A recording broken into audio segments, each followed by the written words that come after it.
Guna menjaga ketertiban administrasi kependudukan serta keamanan, Satpol PP Tabanan bekerja sama dengan Polres Tabanan menggelar operasi justisi kependudukan KTP dan surat-surat kendaraan bermotor.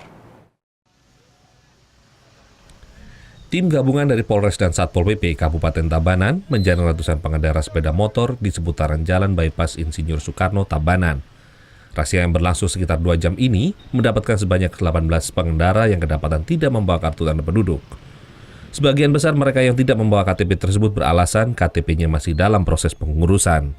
Oh ini apa, KTP tidak bawa, KTP kan masih dalam proses, belum selesai gitu. 1 bulan lebih belum selesai KTP-nya ya.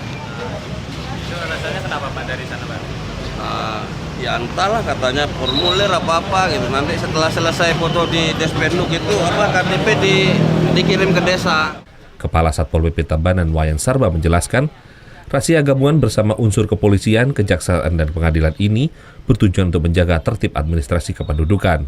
Dan diharapkan dari razia ini, penduduk lebih sadar pentingnya identitas diri, apalagi saat bepergian. Mudah-mudahan ya, dengan nanti 2017 kita akan lebih intens. Kita jadwal di 1 bulan sekali tidak ada. Kalau ini kan masih kuantitasnya masih kurang maksimal. Kita perlu tingkatkan lagi.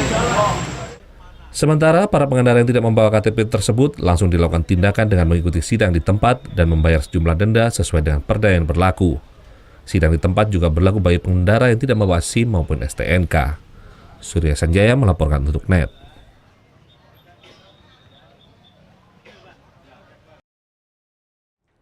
Thank you.